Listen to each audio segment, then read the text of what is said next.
Hello, today I want to show you some of the advantages of being a lazy gardener. I'm Liz Zorab and this is Byther Farm.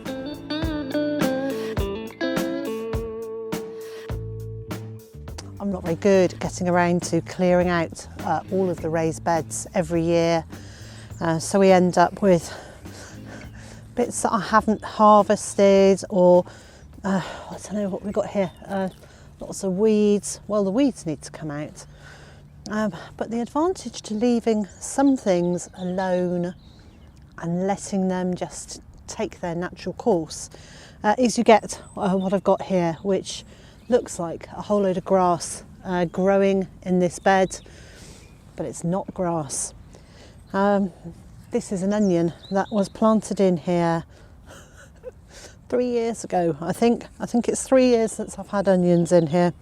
Certainly the raspberries have been in for 2 years, so I think the onions were the year before. Anyway, this one has now formed a kind of a clump of onions. And at some point last year it will have flowered, and then the seed head would have been very heavy and bent over, and what it's done is it's scattered its seeds all across the bed here, and these, far from being grass, are baby onions. So I don't need to sow any more onion seeds. What I'm going to do is lift these very carefully and transplant them into a new growing bed, space them out, and then that will provide our additional onion crop for free this year. The main chunk of onions I'm just going to leave. I'm quite happy for that to do that again, for it to grow and produce more flower heads and give me fresh seeds and young seedlings next spring. This bed was covered last year. It had a few brassicas in it, but mainly it was covered to keep the cats away from it. Now let's have a look. Let's take out the piping.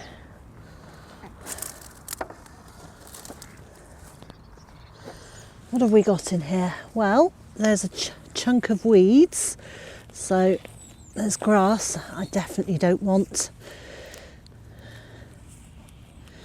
And there are young, really quite unpleasant thistles. Well, I don't want those either. See if I can lift those out without prickling myself too much. There we go. And there's some celandine. I don't really want celandine in here. And this huge clump of greenery here is, well, it's lamb's lettuce. It's corn salad that has grown in a big clump. So I'm still removing weeds so that we can have a look at this. This is several meals worth that I can lift these and add them to salads. So I've still got some of the big lettuces, the winter density that I grew in the polytunnel, and this will give me a fine leaf. The ducks are making some funny noises this morning. This will give me a fine leaf, and I can see below here are some more plants. I'm not sure whether those are lamb's lettuce. No, they're not. They're weeds as well, so I'll get those out. I don't remember sowing very much corn salad in here, the lamb's lettuce. Now I can see that I did, because there's a kind of a straight row of them here and there going down, but I don't remember putting in big clumps at this end, so that's just delightful.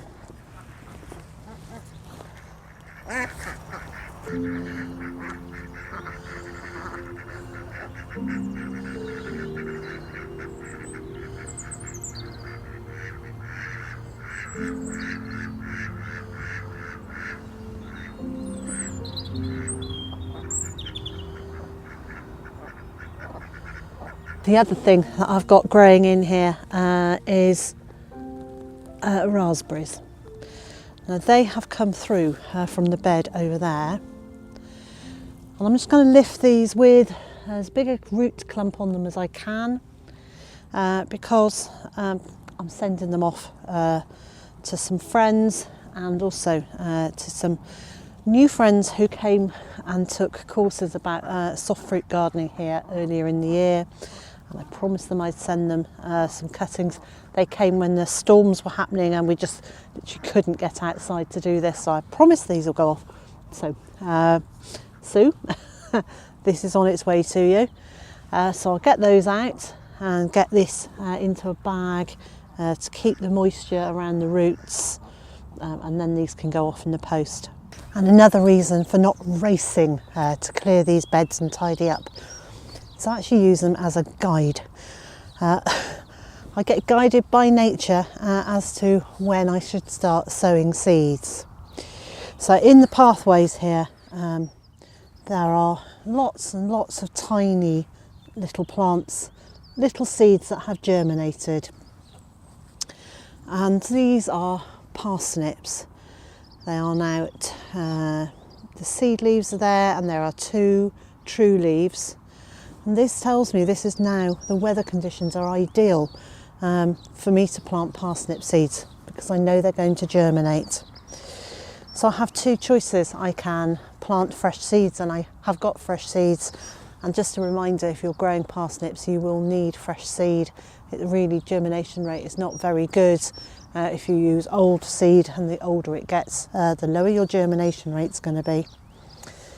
So I could use some fresh seed, or I could try transplanting some of these. Now, I have transplanted parsnip seeds, little seedlings before, but the problem is it's the root that you're going to eat, and when you transplant it, the chances of getting that into the ground absolutely straight and true are really minimal. So I have transplanted them, but that's when we've ended up with really gnarly bent parsnips, which I don't mind in the least. They still taste the same, they just take a bit more preparing. But there are a few parsnips here that are looking pretty good in terms of size. So I've broken off that much, and that's already snapped the root. So if I want to lift parsnips, I'm going to have to take a bigger a bigger chunk than that. It's interesting to see how quickly these ones have gone down. I think these ones germinated in the autumn and have sat very quietly all winter and restarted growing now. I can also see lots of slug eggs there. Let's pop that back. And I've just spotted this. This is a self-sown Lycisteria formosa. So it's a pheasant berry bush. Now these get mighty big. Certainly don't want it in here. And in fact, this is another plant that is going off to other people. So I will lift that carefully. It's got a nice root system on it. Again, I'll get this into a bag to conserve the moisture. But it's a really easy way of increasing your plant stocks. And once I've sent these off to friends, then any more that I find, I'm going to be using along the edge of the vegetable garden to form a hedge, a living windbreak. You can eat the berries, so I'm providing myself a fruiting hedge. I think they call them a fedge, but a fruiting hedge and a windbreak along here. Let's get this into a bag. And now I've decided where all the brassicas are going to be growing this year. I can get this support structure over there.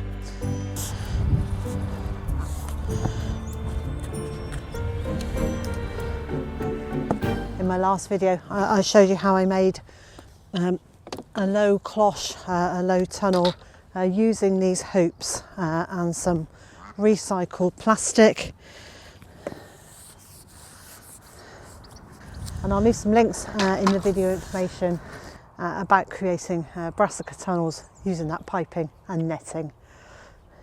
In the autumn, after the strawberries have finished growing and fruiting and sending out their runners. I don't clear them away. I leave them as they are over winter because there is so much to do in the autumn. I find autumn the busiest month because I'm harvesting all the food and trying to get that put away for the winter, and spring I'm right through until the next time it crops. So I have less time, so I prioritise getting the harvest stored.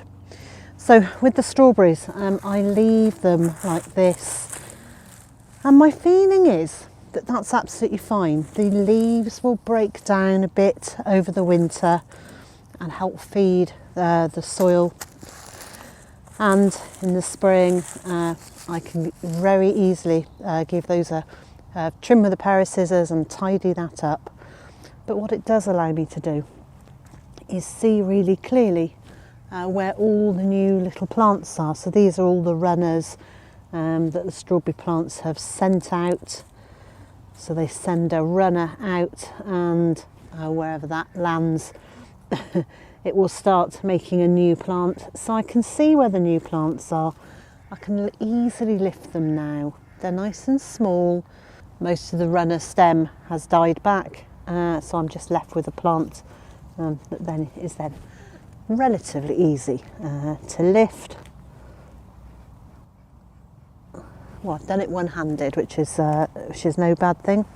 So I can lift that. It's got some roots on it. It's a complete little plantlet. Now I have seen lots of people will bring pots out, and as the runners come out from the plant, they'll put the little young plantlets into the pot and pin it in and allow it to grow that way. Well, I have an issue with that because I don't have the energy at the time, and quite possibly the inclination, to come out and water those pots when it's dry. This way, their roots are going into the ground, and those that are surviving I know are strong and sturdy, and that's now ready to be planted out elsewhere in the garden. Let it grow on. It might produce a few small strawberries this year, and then next year it should give us a really nice crop. When I've taken all the young strawberry plants that I want from out of this pathway, I'll just bring some wood chips over and tip those on the top, and that will then be this area all set for another year. Because this is a no-dig garden, when it comes to weeding, well, particularly a large area, I lay down some black plastic sheeting and hold it down with some bits of wood or pallet, and I leave it for a while, and this will kill off the weeds underneath it. If I only leave it for a short time, it will weaken them, which means that I could just pull them out quite easily, but actually it only takes 2 or 3 months, and then the soil will be clear enough, at least for my liking, to be able to plant in it. When it comes to growing potatoes, I am particularly lazy. I want to be digging the ground up to get the potatoes out when I harvest them, for 2 reasons. 1, I don't want to be digging because of the effort, and 2, it's a no-dig garden, so I don't want to be digging.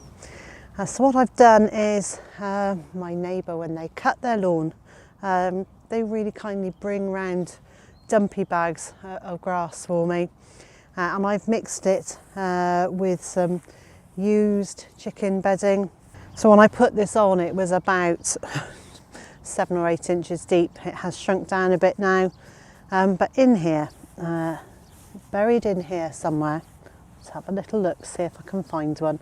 I have put my seed potatoes, and I've literally just rested it onto the soil and then covered it over again.